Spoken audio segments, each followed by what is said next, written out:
There's never a shortage of news in the world, and even during these coronavirus times when most of the world is either under lockdown or under some kind of restraint, there is no shortage of news. We heard of the economy tanking, of massive job losses, of ominous predictions of life after COVID, and even about geopolitics likely to shift after these trying times. On top of that news pile was certainly the news of job losses. We heard of how the United States could have an unemployment rate of 20% and India probably touching 25% or more, of how 13 million people in India may already have lost their jobs. We also heard of companies sacking or laying off people across the world, how Boeing is planning to lay off 13,000 staff, of how other major brands like Ola, Oyo, Uber, Swiggy, Zomato, and many others planning layoffs. But while journalists were reporting all these, they significantly underreported job losses in one particular domain, which is their own sector of media. Over the last couple of months, hundreds of journalists in India and thousands worldwide have lost their jobs. Those battered in India include the nation's leading media titles, including the Times of India, the Economic Times, where I spent nearly 2 decades before quitting as a senior assistant editor, the Hindustan Times, Business Standard, Indian Express, where I began my career 36 years ago, Outlook, Deccan Chronicle, and several others. And to understand how deep and wide the cuts have been, just consider the fact that the Times of India has decided to shut down as many as 9 editions in Kerala, a state known as extremely fertile for the newspaper business.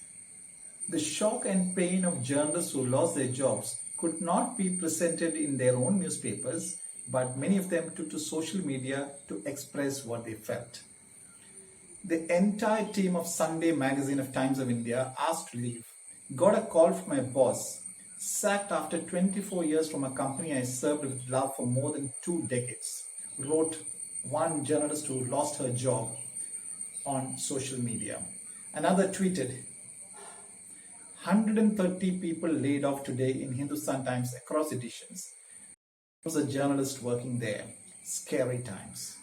Now, what many of you may not know is that these days of massive job losses in journalism had been in the making for about 20 years.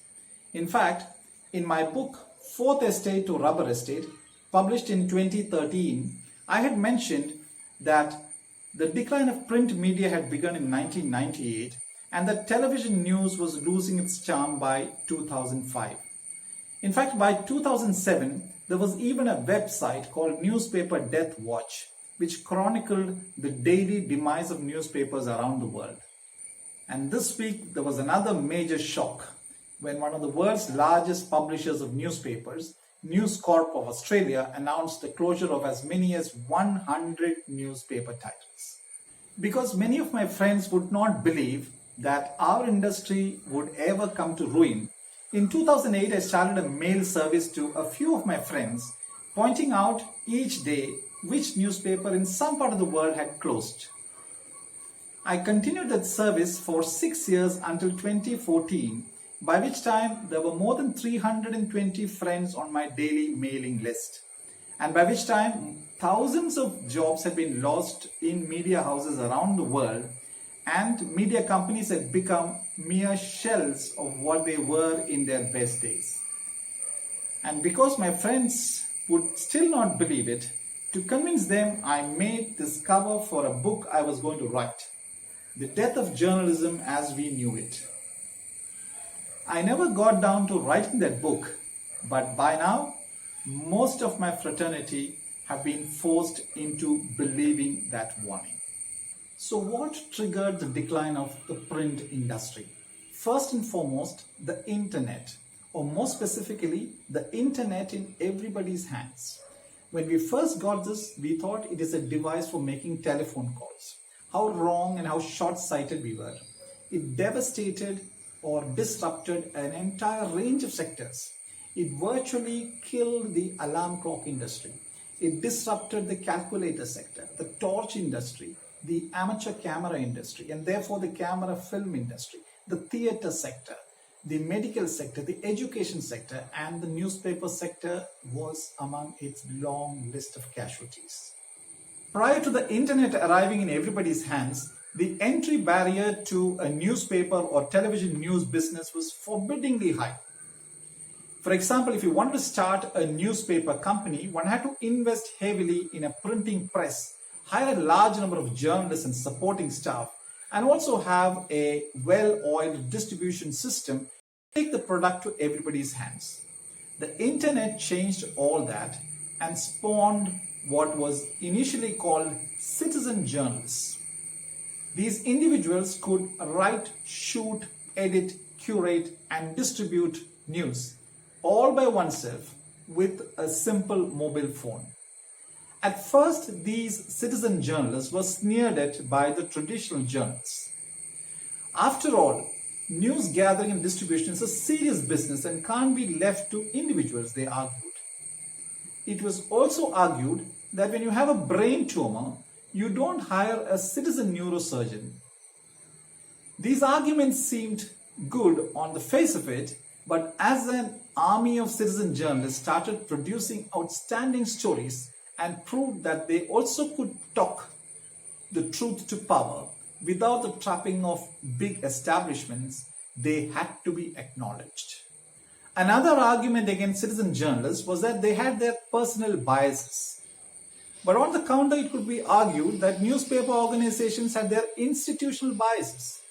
And it could even be argued that the traditional establishments were even obliged on many occasions to their advertisers as well. Another reason for the setbacks suffered by the print industry is its crumbling revenue model. Newspapers normally have two sources of revenue. One, the subscription revenue, and two, advertising revenue. Now, subscription revenue is minimal for newspapers because it costs about 50 paisa to print a single newspaper page.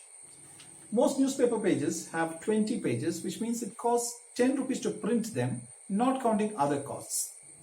Now, when it is retailed for 5 rupees, 40% of that goes into distribution expenses, which means from the 5 rupees, the newspaper organization gets only 3 rupees.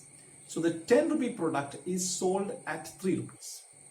And that gap is more than made up by advertising revenue. Unfortunately for newspapers, advertisers have seen that their target audience have moved from print to online sources for their information.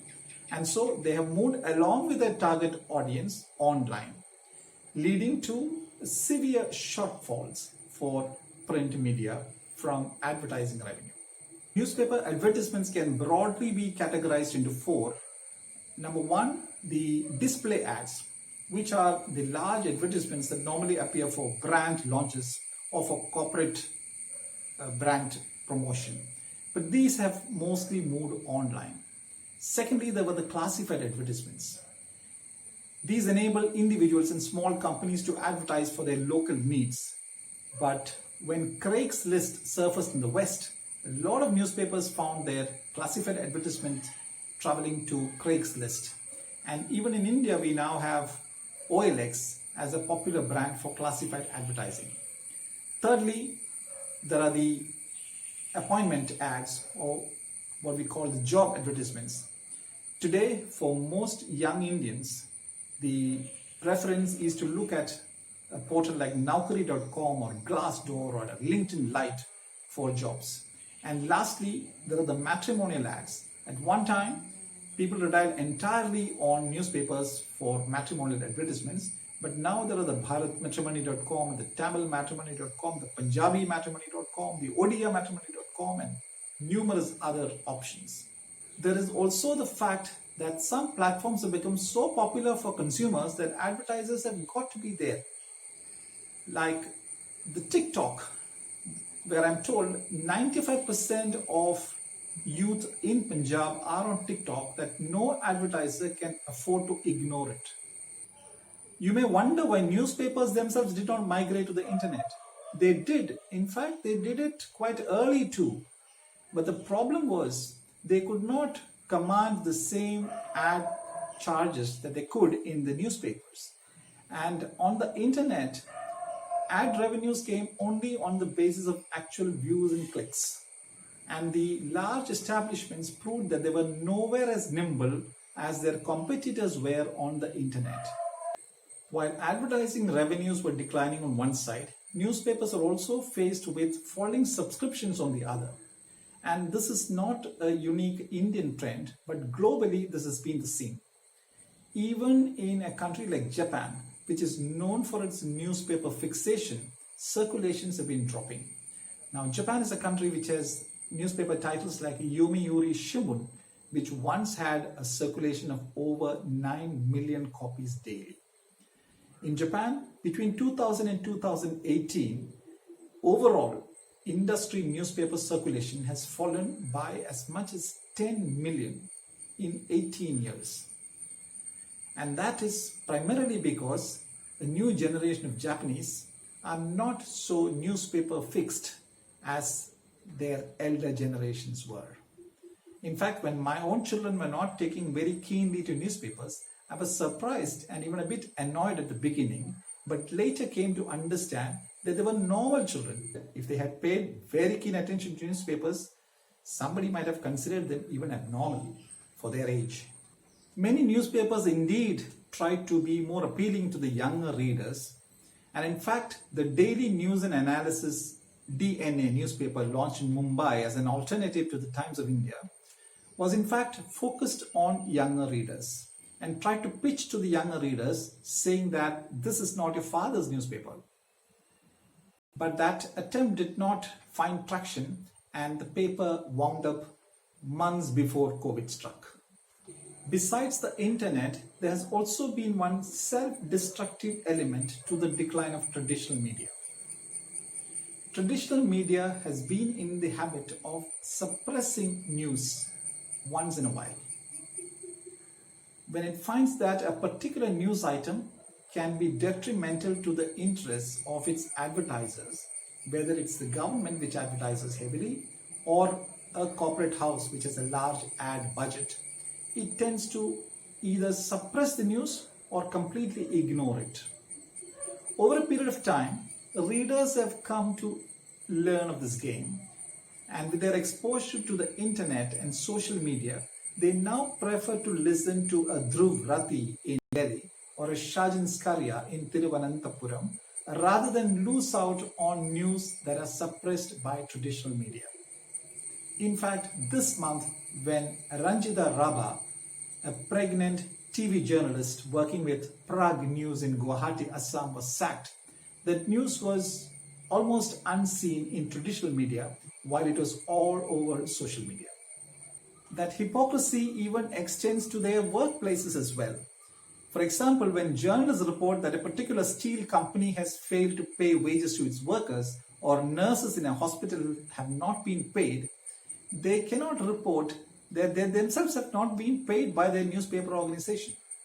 So it is little wonder that India ranks a low 142 in the World Press Freedom Index, below even countries like Gabon, Chad, Palestine, South Sudan and Myanmar. This is not to suggest in any way that traditional media in India have not done a good job. They have done a superb job for so many years, from the time in 1780 when James Augustus Hickey launched the Bengal Gazette, India's first newspaper, till date. India's traditional media has done a commendable job, including some of them who stood up to the state even during the emergency time. Now, does the decline of the traditional media deal a big blow to democracy? Yes and no. To the extent that a free and fair media is the lifeblood of a democracy, the closure of any good media house is a loss to the whole society. But as these traditional giants fade away, an army of individuals and startups are boldly taking up the mantle.